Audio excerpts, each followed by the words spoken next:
Does anybody have any questions before we start?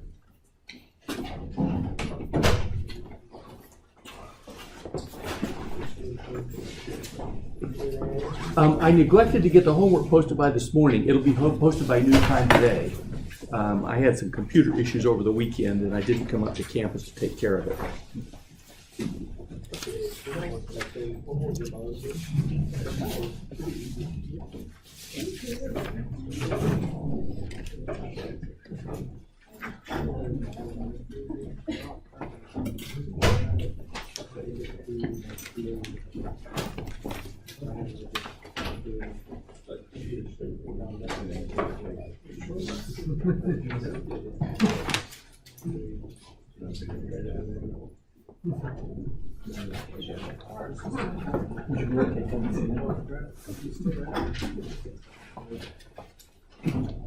Again, a reminder, I have the seating assignment set up here, which is where I think everybody has been sitting. So please be sure that if you want credit for attending, that you are where you show on this slide.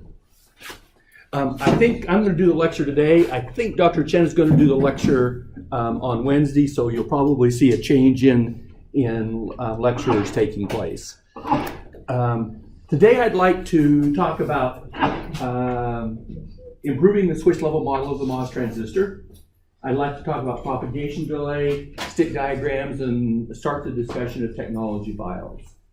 We'll then spend about the next 3 or 4 lectures talking about IC fabrication technology. So we're kind of leading up to that. Review from last time. We had a qualitative description of how a MOS transistor operated. And we saw that if we put a large magnitude of a voltage between the gate and the source, we ended up with conduction between drain and source. We modeled that by a short circuit.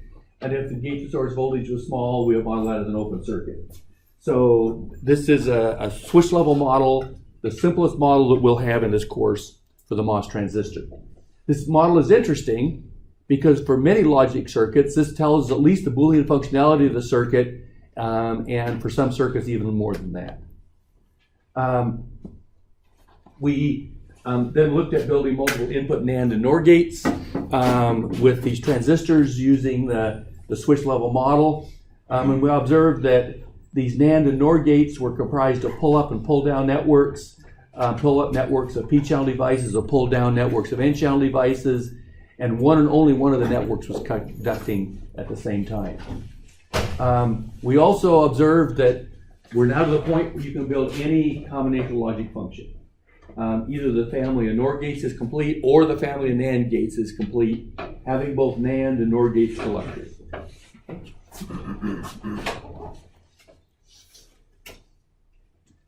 And then we looked at another type of gate, and that's what we call a compound gate or a complex logic gate. And we saw that the compound gate or the complex logic gate could oftentimes result in a decrease in the complexity of a Boolean function.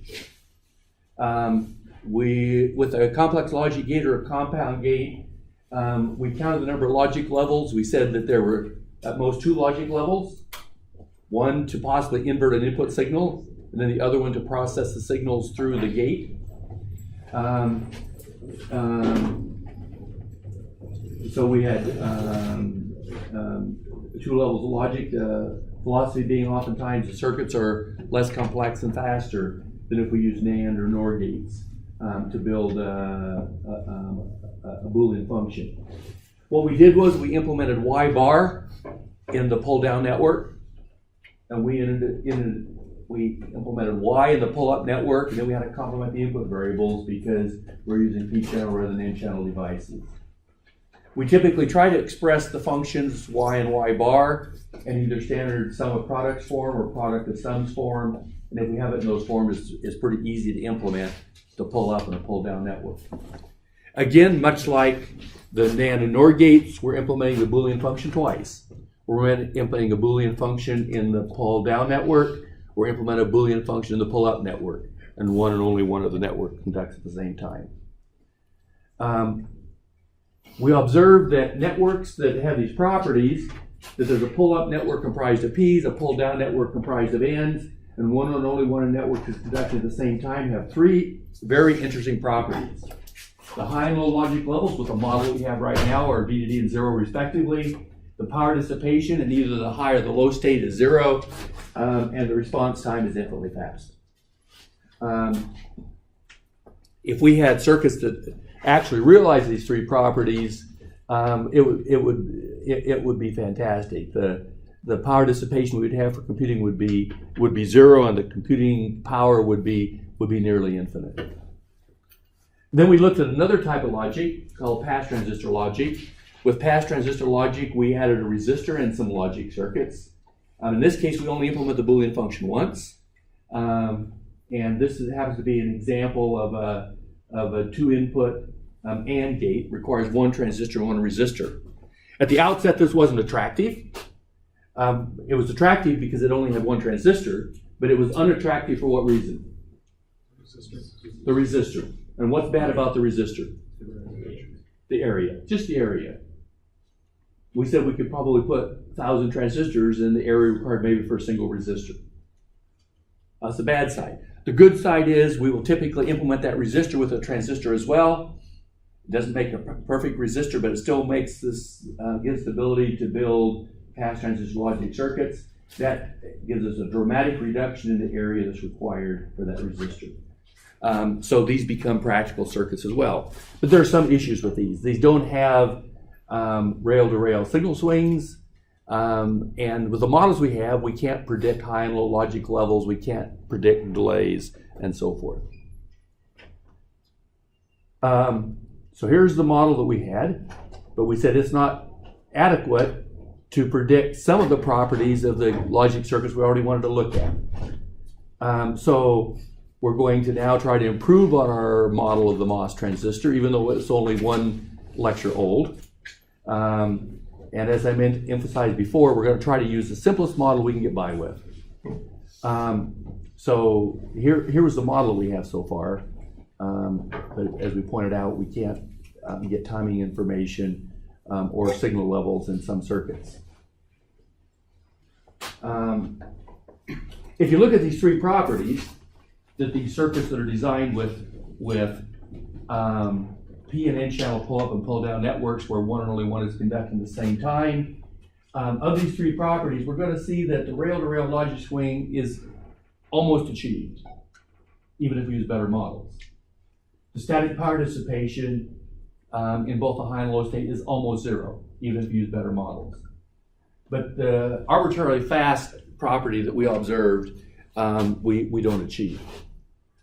So let's look at a model that will allow us to get some idea on the speed of these circuits.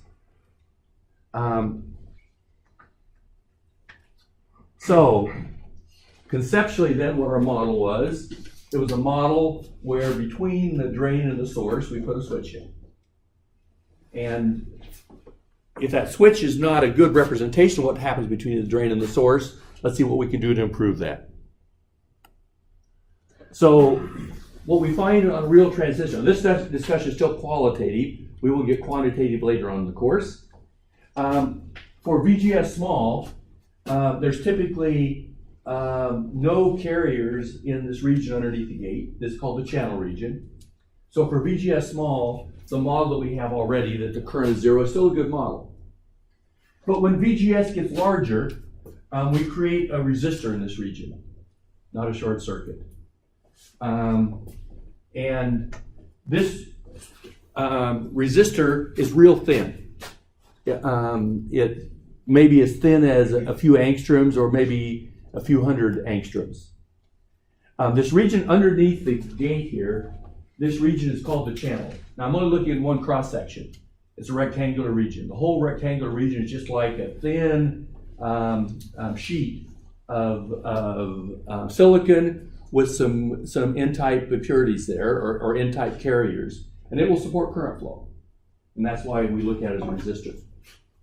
When the resistor is electrically created, and this one's electrically created by putting a gate voltage between the gate and the channel,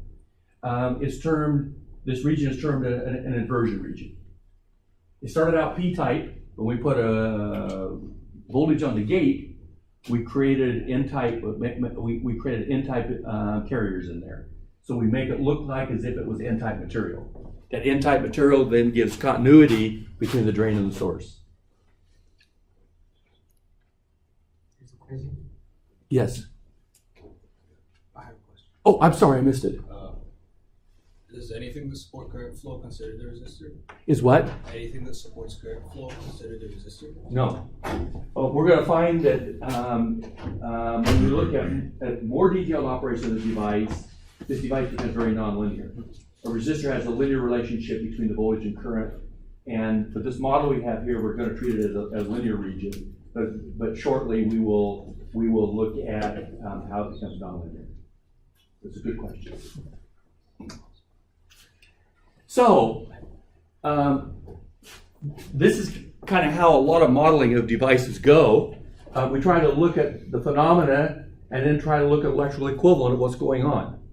So, if you look at a small VGS, where we don't have the inversion layer created, we have a conductor, the gate, we have an insulator, and then we have P-type material underneath here.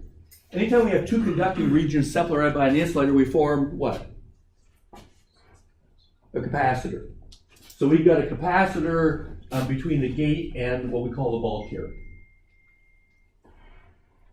And if VGS is large, we have the inversion layer. Now we have a capacitance between the gate and the inversion layer.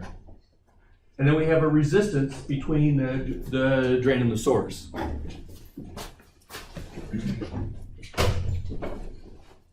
This electric created inversion layer forms what's typically called a thin film resistor. It's called thin film because the thickness is very small compared to the X and Y directions. And the capacitance from gate to channel is distributed. If you look at this capacitance, it doesn't go between nodes in our device. The nodes in our device are the gate, source, and drain. There's no channel node. This capacitance is distributed between the gate and the channel. So if we want a lump model for our device, we've got a problem. Because we have a distributed capacitance between the gate and the channel is not a node. Make sense?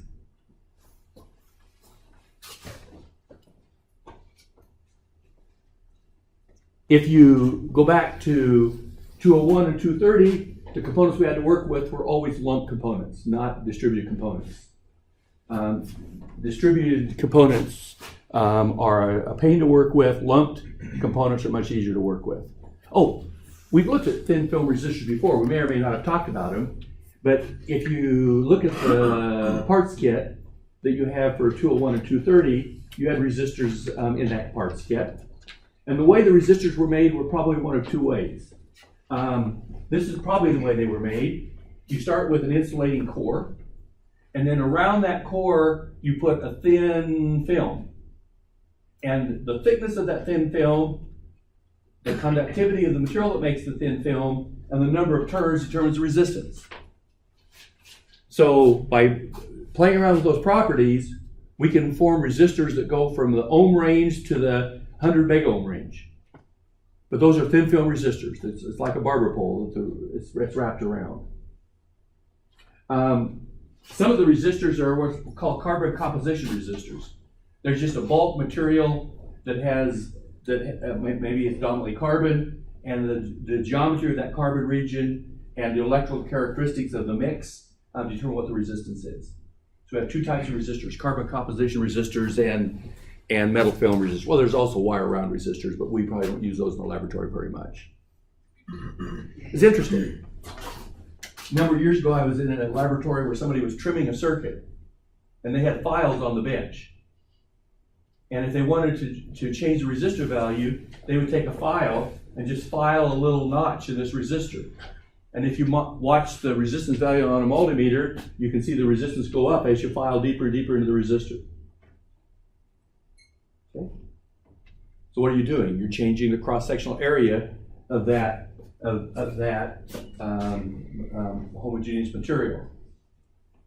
You probably don't want to trim these that way. If you take a file and start filing it in, if you cut one of those spirals off, the resistance will go to infinity. I have a question. Yes. I don't get what you meant by the capacitance is distributed between the source and drain. Previous slide. The capacitance is distributed between the gate and the channel. Let's go back.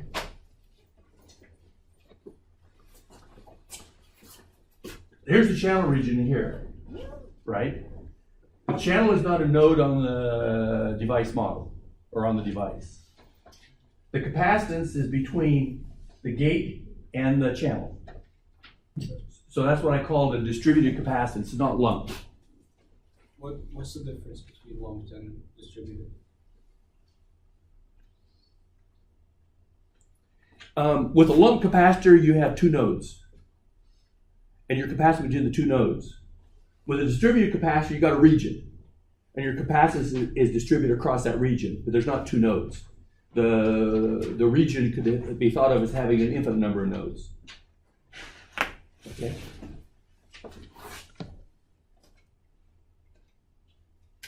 So here's our improved switch level model. Between the gate and the source, we're going to take that distributed capacitance that goes between the gate and the channel, and we're going to make it into a lumped capacitor, and we're going to assign it between the gate and the source. And the reason we're going to do that is we're going to argue that if this transistor is on, the drain and the source are about the same potential.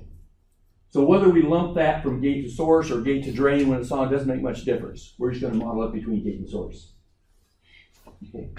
So everybody see the distinction? We started out with a distributed capacitance where the channel was on a node in our circuit. We're making a mapping where the channel all gets associated with the source. So we have capacitance from gate to source on the input side. Then we have that switch, that resistance, excuse me. We just put a switch in series with a resistor. So when the gate voltage is high, we turn that switch on. When the gate voltage is low, we turn that switch off. So this is still a switch level model, but we've added the gate capacitance and we've added resistance in the channel. The device is really a four-terminal device. We'll come back and talk about that later. But the bulk region typically has a connection set to that as well. So we're still neglecting that bulk connection. We're still treating the MOS transistor as a three-terminal device. So here was the original switch level model, and we can compare that to the improved switch level model that we have here. Second model we have for the MOS transistor. P-channel devices, similar characteristics. We have the switch level model that we had before, and we can add a capacitor from gate to source and a resistance, and that becomes then our improved switch level model for the P-channel transistor.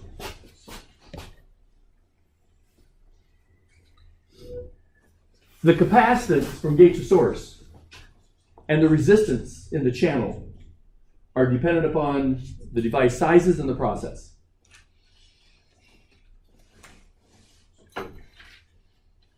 In about 4 weeks, we will look at how to calculate the switch resistance and the gate source capacitance from characteristics of the process. At this point in time, we're going to assume that we have a minimum sized transistors, and we're going to assume that the gate to source capacitance is around 1.5 femtofarads, and we're going to assume the switch resistances for minimum sized devices are 2 kilo ohms for an N-channel device and 6 kilo ohms for a P-channel device. We will see a little bit later why there's a difference in the resistances for the P-channel and N-channel devices. But it's due primarily to the fact that the mobility of holes is about 1/3 of the mobility of electrons. The N-channel device is primarily governed by the mobility of electrons, and that's what gives it the lower resistance. Okay? So qualifier then, we're assuming this is the model, and we're assuming this is for minimum sized transistors. Now in the laboratory, we've looked at laying out transistors. Minimum size are the smallest ones they will allow you to make in the process.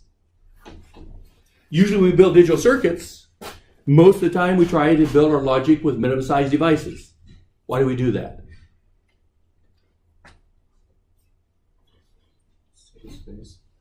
Save space. Number one. Lower resistance. Pardon? Lower resistance. Not necessarily lower resistance. We'll see later. That's a good conjecture, but not necessarily lower resistance. Saves cost. Saves cost and space. Yes, cost and space are the same, and the yield goes up. The yield decreases with an increasing area.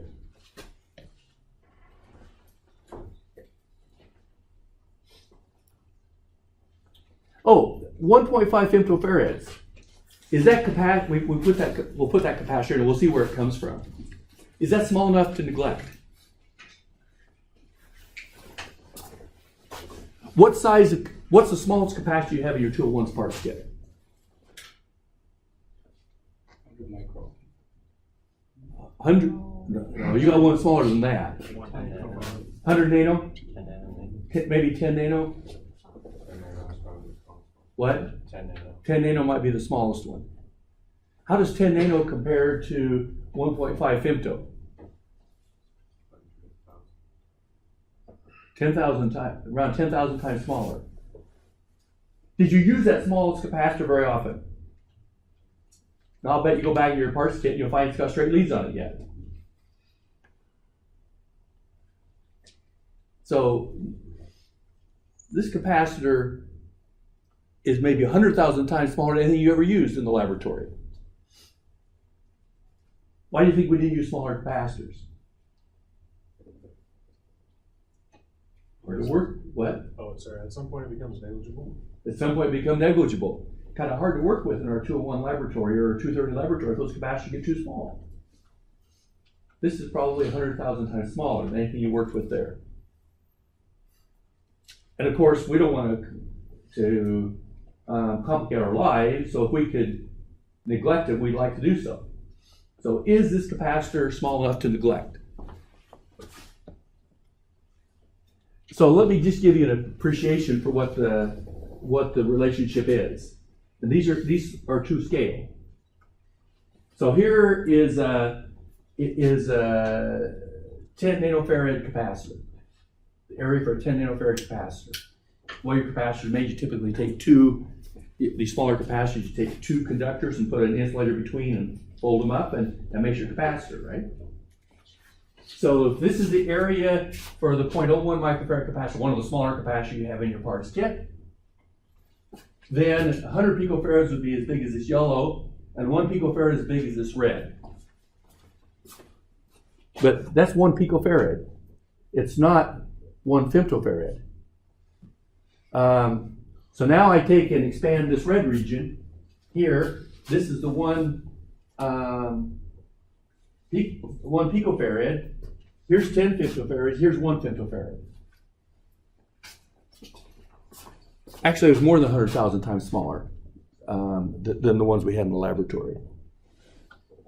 Well, at this point, we don't know if this is negligible or not, but it is really a lot smaller than what you've been working with.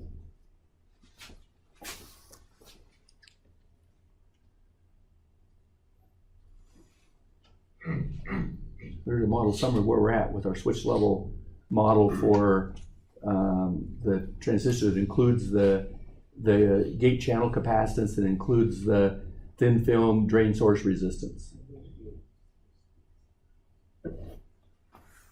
Let's now calculate T high low and T low high for an inverter driving a 1 picofarad capacitor.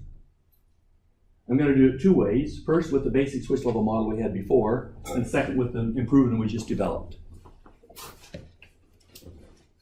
So with the basic switch level model, this was the model we had for the MOS transistor. We just either close this switch or close this switch. And what's the response time? T high low is just close the switch. Let's go back to the circuit. And we put the model in for the 2 transistors. Here's our 1 picofarad capacitor. If we want to look at the low to high, we just close the switch and it goes up. If we want to go high to low, we just close the switch and it goes down. So what are T high low and T low high with this model? 0. Infinitely fast. Okay. With the improved model, we'll do the same thing. We'll put in the model for the P-channel device and the model for the N-channel device. And then I'm going to first look at the high-low propagation delay, or the transition time. So to initiate a high-low transition, I'm going to assume that Y has been in the high state for a long time. And then at time t equals 0, this switch closes, and this capacitor will discharge through the switch. Okay.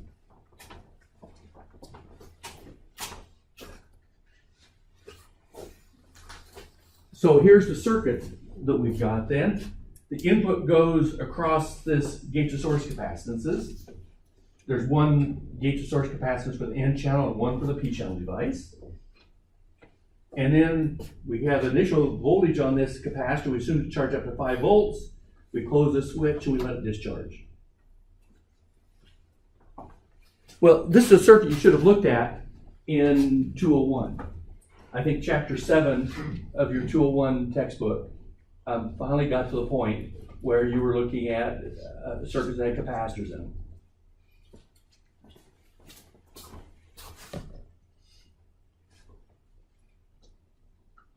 We recognize this circuit. This circuit on the left doesn't affect things at all. After we have put the input transition in, everything is governed by what happens here on the right. We recognize this is that first order RC network. And we all know that if we have a first order RC network, the response can be written in the form of the final plus initial minus final e to the minus t over tau. Do you remember that? Pardon? Does anybody not remember that? Okay. You had 201, right? Okay. You have to get about 2/3 of the way through chapter 7 until we got to this equation. But if you go into, I think it's chapter 7. Yeah.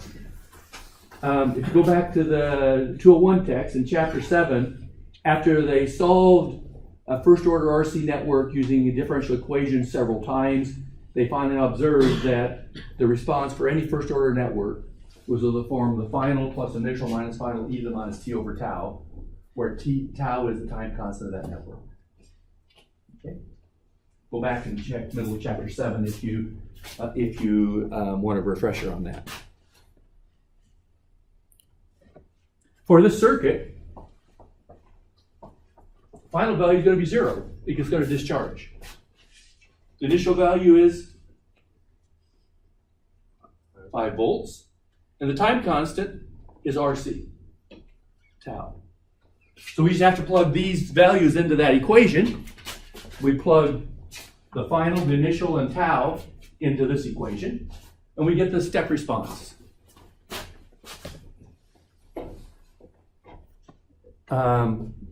And it looks like this, 5 e to the minus t over tau, where tau is equal to R switch in, which was 2K, times CL, which is 1 picofarad. And if you plot it, this function here looks like this. Starts out the high, time t equals 0, starts to discharge, it discharges like this. Well, we have more information we wanted. All I asked for was t high low.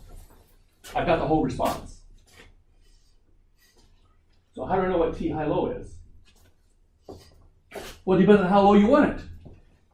If you want it to 0, t high low will be infinity. If you want to do it at 1 attosecond, t high low is 0. And what do we want to call t high low? So we have to define t high low. We want to define it in a way that's not just convenient for us for doing analysis. We want to define it in a way that the circuit interprets the logic level as having changed from a high state to a low state. That's how we want to define it. You can show that if the transition gets to be about 1/3 of the high value, subsequent logic stages will recognize it as having changed from a high to a low. Okay? So we want to look at the time it takes to go about 2/3 the way down. And that's a reasonable definition of T high low.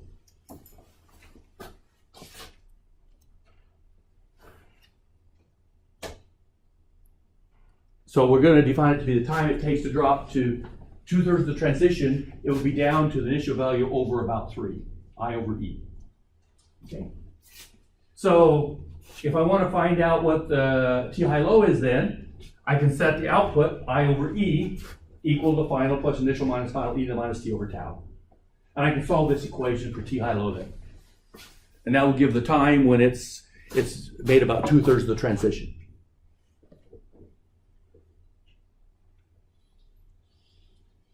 So I set up that equation, put in the final initial minus and the initial values. I get this equation here. Notice the i's cancel. And if I solve this equation for T high low, I get T high low is equal to tau. So T high low is equal to R switch N times CL. Now we know how fast it will discharge. It will change from one state to another. Any questions so far? Yeah. Yes. How low are we going? It will keep going down. But when it gets down to 1 over E times the original value, subsequent logic states will recognize that as being a low level. So we're going to define it to be the time it takes to get down to the initial value divided by 2.7. Initial value divided by E. Okay, yes? Why then, when we work with capacitors themselves, do we do 5 times the time constant for charging and discharging?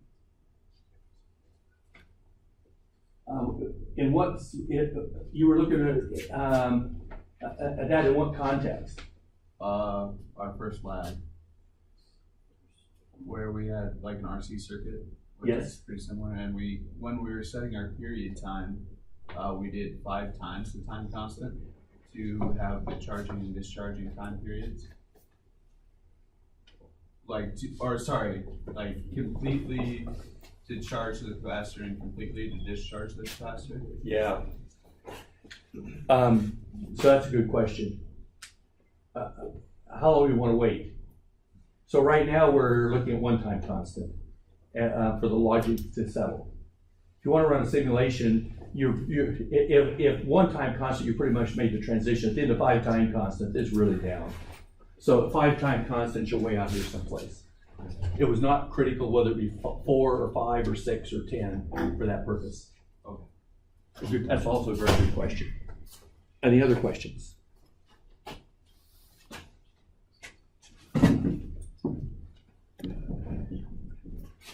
How about T low high? So we got T high low, let's get T low high. Again, I'm going to assume the output now has been in the low state for a long time. I want to see how long it takes to get to the high state. So my circuit looks like this. Put in the model for the devices. It's been in a low state for a long time. It wants to go high. So our switch P will turn on, and the output will pull from 0 up to VDD. So here's what the circuit looks like. Initial condition on the capacitor 0. We connect it to 5 volts through this R switch P. In this case, R switch P is 6K instead of 2K, for our example. So we'll take a similar approach. Still a first order network. So the response is still of this form. Now what's the final value? We're going to do a low to high output transition. What's the final value? 5. And what's the initial value? Starts at 0. And the time constant is our switch P times CL. Okay. So we can plug those values in. And this is what the output becomes then. V out is equal to 5 times 1 minus e to the minus d over tau, where tau is our switch PCL. And if you plot that function, it looks like this. Now we ask the question, what's T low high? Also be tau. What? It will also be It will also be tau. And we'll make the argument, we're still looking at the time when it takes to make about 2/3 of the transition. So we're gonna look at the time it takes to get to about right here. So Analytica will close the loop on that.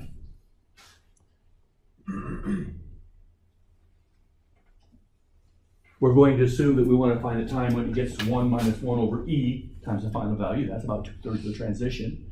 And then we can solve that for t low high. And if you do that, here's on the right is the equation you have to solve. And if you solve that equation, you find t low high is equal to tau. Okay? So t high low and t low high are both equal to tau, but tau is different because this R switch N is different than R switch P. The capacitance is the same, but the switches' impedances are different. Which is faster then, a low to high or a high to low transition on the output? It's the same. High to low is not the same. High to low is about 3 times faster than low to high. Because that N-channel resistance is about a factor of 3 smaller than the P-channel resistance. You think that's a desirable property, the fact these resistors are different? Not really. We'd prefer to have them the same.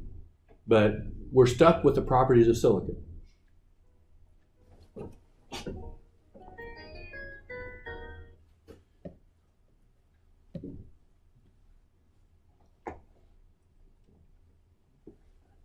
So if you look in this 0.5 micron process, 2K times 1 picofarad is about 2 nanoseconds.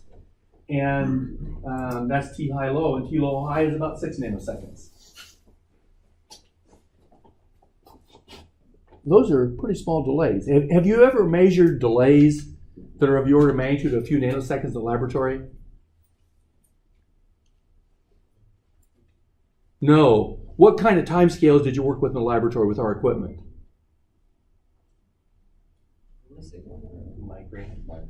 Micro if you're lucky, milliseconds more likely.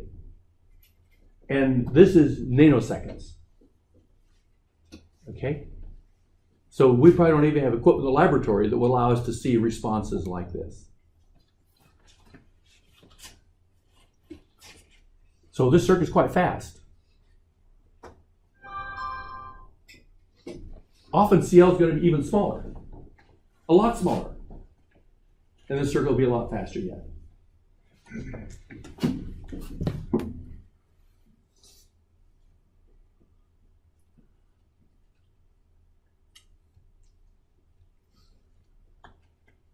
So this example that we just went through shows us why R switch N and R switch P are important. Because they allow us to calculate T high low and T low high for a given load. But CGS didn't crop up in those equations. So we still don't know whether we can neglect that 1.5 femtofarad capacitance.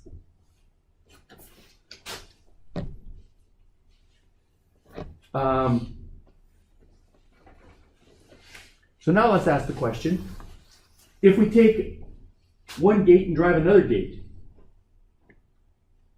what are T high low and T low high? So here I've got one gate. I'm letting you drive, in this case, another gate that's identical itself. So I've got one inverter driving another inverter. This inverter might be going to a whole bunch of other inputs to other gates. And that's the question, what are T high low and T low high here? So the load on the first inverter is what? The load on the first inverter is what? It's what? Is the second inverter? It's the second inverter. It's the input we see looking into the second inverter. So let's see what we see looking at that second inverter. So that second inverter, here's our model, our P-channel device, our N-channel device. And what we see here looking in is a capacitance from gate to ground of CGSN and a capacitance from gate to VDD of CGSP. So we see two capacitors hanging on the input. That's all we see there. We see two capacitors. And they're both 1.5 femtofarads according to our model. Now, you can show that if you want to look at the loading of a group of capacitors on a circuit, if you have capacitor C1 connected to voltage V1 and a capacitor C2 connected to a voltage V2 and a capacitor CK connected to a voltage VK. And if you look into that circuit, you can show the loading effects are identical to having a single capacitor of value C1 through CK added together,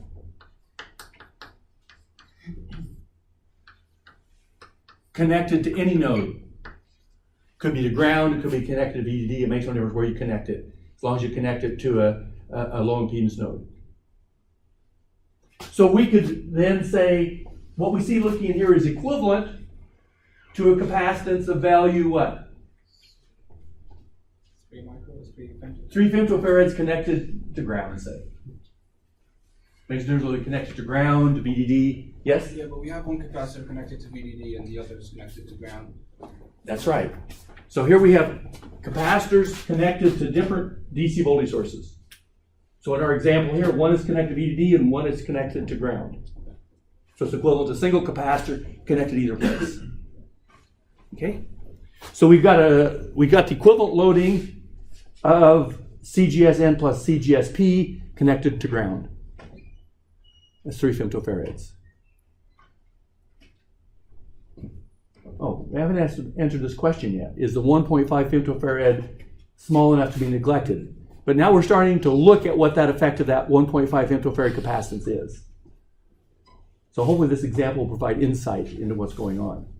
So here's a problem we have now. The first inverter only sees 3 femtofarads. So let's calculate T high low and T low high for this circuit and see how fast it is. Make sense? We're going to see what that 3 femtofarads of capacitance does to the circuit. Well, all I've done from my previous example is change the size of the capacitance. So my equations that I developed before are still valid. So T high low is R switch NCL, and T low high is R switch PCL. We derived those equations. So now T high low is 2K than we had before, but now instead of a picofarad level capacitance, we have 3 femtofarads. And this is 6 picoseconds. And T low high, it's much slower. It's 18 picoseconds.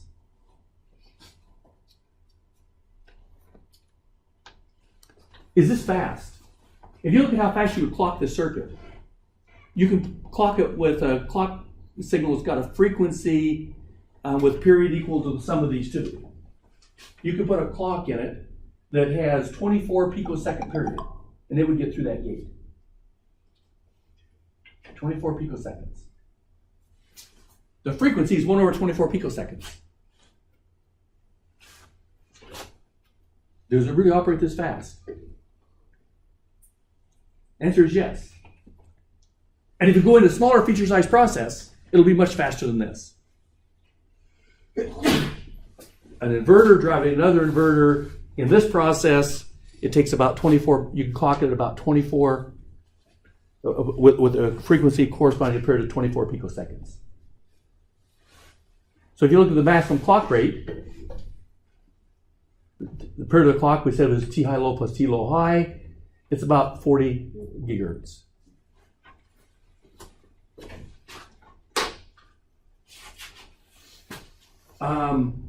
At the time that a process with these feature sizes was state of the art, we probably had maybe 100 megahertz clocks on our computer systems.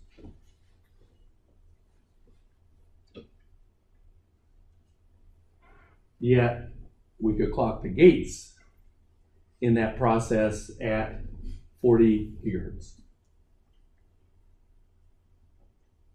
Why didn't Intel and the other people who were making these processors just increase the clock frequency up to the 40 gigahertz? Because the circuits are that fast.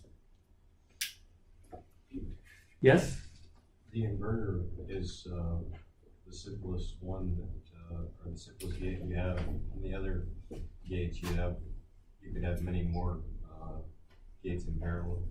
Yeah, so there's two issues. The gates might be more complicated, so the capacitance at the one gate might be bigger. And there might be a whole bunch of gates in parallel at a given level of logic.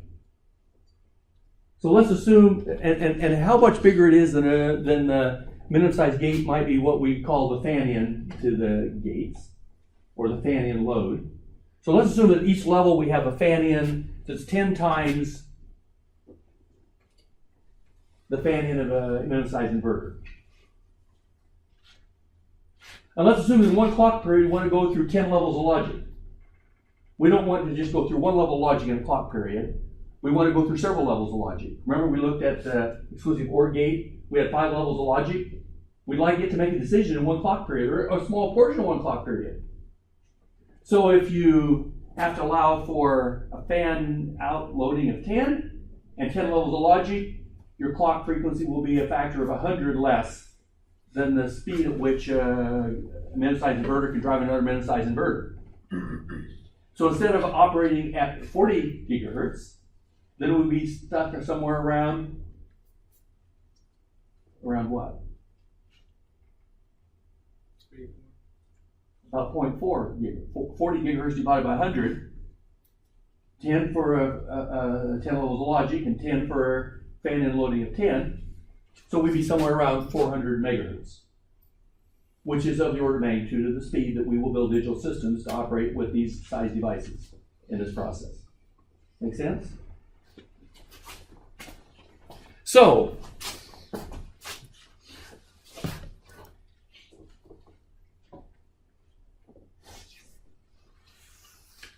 we found out that we have a factor of 100 decrease there. But what limited the speed? What limited the speed here to, in this case, 400 megahertz or something? What limited that speed? The what? Capacitor. That 1.5 femtofarad capacitor. So the question is, can we neglect those 1.5 femtofarad capacitors? No. They determine, they're a major factor in determining the speed of our process. Okay? Yes? In the first one, we had a question about the clock speed of the Intel processors. Yes. They've stagnated at 4 megahertz. Yes. Now we're talking about 3 gigahertz or 30 gigahertz. I'm just lost. How can a processor stagnate at 4 megahertz, 3 or 4 megahertz? No, they stagnated at about 3 gigahertz. But for about the last 10 years, we haven't been increasing the speed, but yeah, we've been decreasing the feature size. So what's happened is the power dissipation was getting out of sight if we tried to increase the speed. So what they've done is they go to multi-core processors. They slow the clock speed down, but they have a whole bunch of stuff going in parallel. So is our throughput still going up? The answer is yes.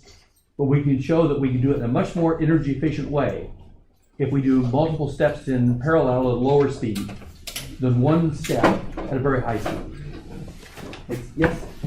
Is there any like transient effects or anything that happens from trying to go really fast or faster to this? A certain Not really. There's a little bit of overshoot.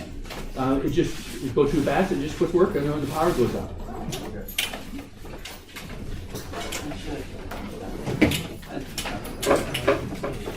I guess that I didn't get to stick diagrams, and it looks like we're out of time. So we'll make a few comments about stick diagrams at the beginning of the period next time. Thank you.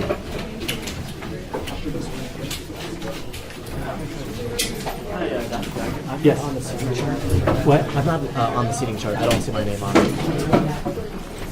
How come it's never been on the seating chart? I put it once, but I don't see it now when I looked on the board. Maybe I just missed when I was looking at it. That's row 7. Yeah, I should be right there. Okay. Somehow and it's not here either, right? Yeah, I didn't see it.